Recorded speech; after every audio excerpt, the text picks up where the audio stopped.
I took $5.26 to Aldi, and you would not believe how many delicious meals I was able to make with just this much money. Plus, for those asking for meat-free meals, this is a vegetarian week.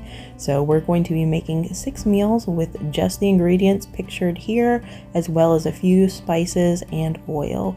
Instead of meat this week, our main source of protein is going to be canned chickpeas.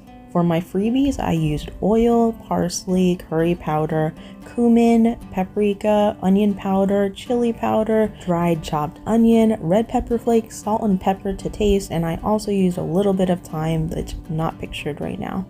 Whenever I'm doing one of these really strict budget meals, I try to divide everything up. That way I make sure I have enough for each meal. So I went ahead and dumped out my veggies, and I drained my chickpeas and went ahead and divided them up into each meal we're going to be making. I put the names of each meal on the screen, and I did end up doing one more meal than what was pictured in those groups of veggies by splitting one of those groups into 2. I started off by making my couscous. I made it according to the directions on the back, which just says to heat up some water, add a little bit of oil, and put in your flavor packet and bring it to a boil. And then you'll add in your couscous, and after 5 minutes, just fluff it up and it will be ready to serve. Couscous is really delicious, and this box makes a whole lot of meals. I love it too because it only takes a couple of minutes to put together. I'm also starting on my chickpeas that are going to go over the couscous. I went ahead and put my seasonings in the pan and the oil as well, and let those seasonings start to heat up. And I put my chickpeas in and started to heat those up. You can see I'm adding the couscous in the pan in the back. Each of these recipes will be in the description box below with all the specific measurements, as well as your grocery list if you are wanting to make these meals.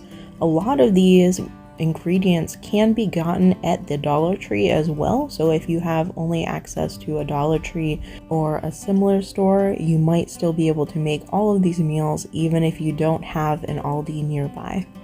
This meal has come together really nicely. I added in that condensed tomato soup. It adds a really nice flavor. It's very sweet actually, as tomatoes are.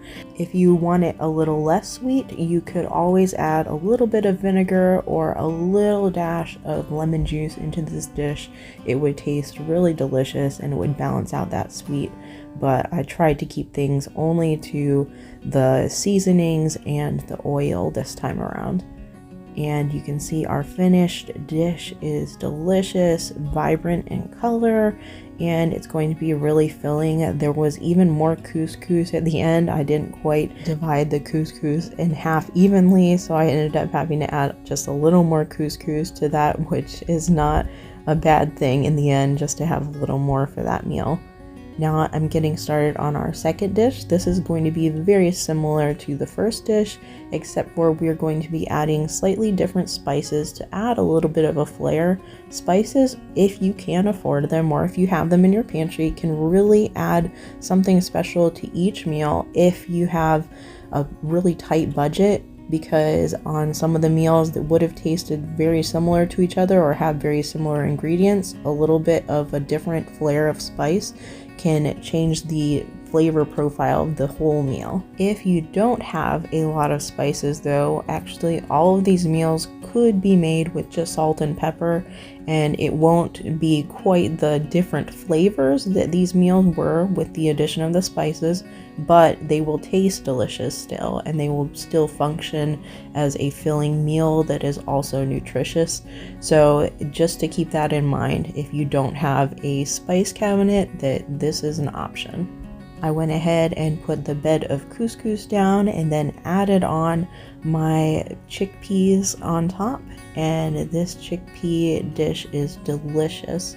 The couscous is already really flavorful because it already has that seasoning packet that you add into it. The chickpeas in the can add a lot of good flavor and a good protein pack as well. If you were wanting to have even more food, you could use dried chickpeas and just soak them and cook them, but the cans are very convenient, and I was trying to think through ways to make quick meals throughout the week for this meal plan. I know it can often be that we are not only pressed on the budget, but we might be pressed on time too. So the name of the game this week was to find meals that were going to be both delicious, filling, and somewhat quick to throw together. So there's not a whole lot of experimentation going on this week as far as things that would take a little more time or be more time consuming to roll out or create. Our next meal is going to use mashed potatoes and also these roasted chickpeas. I'm dry roasting them in a pan just to help crisp them up while I make the mashed potatoes in that pot in the back. Now I'm adding in a little bit of oil now that they've gotten a little bit of color and dried out somewhat, and those spices have had a chance to roast a little bit in the pan. I'm just adding in my chili powder and a few other spices to add a lot of flavor, and then adding in those veggies, which are really going to add a pop of color. This time I am trying to crisp up the veggies, so I'm keeping it on a fairly high heat and just stirring it frequently so that it doesn't burn. Now I'm going to start plating up. We're adding on those mashed potatoes, and we're going to add our veggies right on top. These garlic mashed potatoes brought the flavor home and added such a nice complement to the crispness of the chickpeas and the veggies. Our next dish we did experiment a little bit, which is I heated up some oil in the pan and took some of our mashed potatoes, added a little more water and a little bit of spices to the mashed potatoes, and stirred it around. I ended up with a somewhat thick pancake-like consistency because I wanted to try to make a pancake or savory pancake in our pan.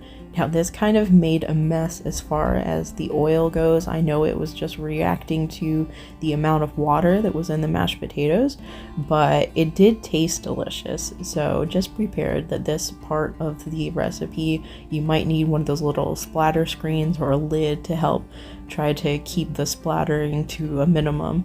But you saw it kind of fell apart when I flipped it the first time, but it came back together as I let it cook a little bit longer and brown, and it ended up being nice and crisp around the edges while also being really soft and keeping that mashed potato feeling inside. It complemented the curry that we're about to make really well. I went ahead and stuck it onto our plate. As you can see, it's not a stiff piece of pancake. It is still quite floppy and malleable, but that is fine because we're going to use it to help scoop up our chickpea curry, which we are getting started on here. We're adding our chickpeas and our veggies into our dish, adding in some various seasonings as well as a little bit of the little packet of cheddar mix that comes with the mac and cheese. I added in the rest of our tomato sauce, or our tomato soup I should say, and of course rinse out your jar with a little bit of water and let it just kind of condense and thicken on the stove. I also added in just a little bit of red pepper flakes. If you like your curry a little spicier, you could of course add more. Keep in mind though that the longer you cook something with red pepper flakes in it, the more spicy that dish will get, as the red pepper flakes will start to kind of release their spiciness over time. Now we have our finished dish, and this is delicious. I love how the parsley really brings out a nice little pop of color on everything. And then the chickpeas are nice and soft and creamy from cooking. And there's a little bit of curry in this, so it's definitely going to have a curry smell and flavor in the dish, as well as that cumin that's going to complement the dish really well. Our next dish is going to use up the remaining mashed potatoes that we had. We're going to go ahead and add in some water and some of that cream packet that comes with the mac and cheese, as well as some parsley, and we're kind of going to make a creamy gravy that's going to go over those mashed potatoes. We're adding in a couple of different spices like garlic powder, onion powder, or not onion powder, the onion flakes, and just gonna let that reduce a little bit because you want it to thicken up before you add in your veggies and your chickpeas so that they don't get too soft while you're waiting for it to reduce down. Then add in some salt and pepper, and make sure your pepper flies everywhere and makes you sneeze apparently. And then stir it all up until it gets nice and thick, or at least to the thickness you would like it to be. I added in the rest of our mashed potatoes onto our plate and went ahead and poured this mixture on top.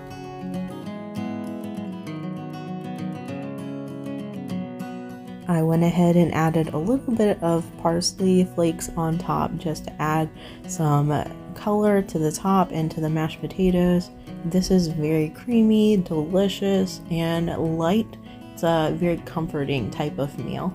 Now you could of course make all of these meals with real potatoes if you have them on hand, but I found that the mashed potatoes out of the box are sometimes a little easier because they already have the salt and the other flavorings inside. So if you're on a budget, anything that you can find that's gonna add more flavor without you having to spend more money to get more ingredients is a big plus. Now we're on to our final meal. This one's going to use our box of macaroni as well as the remaining chickpeas and broccoli and some salt and pepper and parsley and the remaining packet of the mac and cheese. We're basically using the remaining ingredients we had left in order to make this final meal. This was a really satisfying last meal because it's actually quite a lot of pasta. The box actually says it's supposed to serve 2. I felt like it just made one really big meal, which would be really satisfying to have if you were extra hungry the last day of the week after working so hard throughout the week. You can, of course, use other mac and cheese boxes. You don't have to use this type. So if you don't have something similar to this at Aldi, just use a regular mac and cheese box or a box mix of mac and cheese from Walmart or whatever grocery store is near you. I went ahead and topped this all off with some parsley flakes again, just for that color, and this was delicious. The shells really hold onto the sauce really well.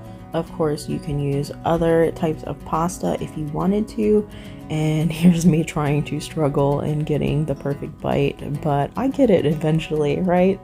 Keep trying until you get it. So I love broccoli. Broccoli is so delicious in these meals and has a lot of nutrition in it. So here is my perfect bite with the chickpeas, the shell pasta, and the broccoli. And here's our completed week of meals. As you can see, we are going to be eating good at work this week. And I'm going to go ahead and box all this up. Thank you all for joining me. I love hearing from you all in the comments and hearing how you're enjoying the meals and the recipes and getting some inspiration for your budget. And I'd love to hear if you have any other ideas of things that you would like to see made or different types of meal plans you would like to see done on this channel. I try to make these videos as useful as possible, so leave me a comment, let me know what you'd like to see more of, and I'll see you in the next one.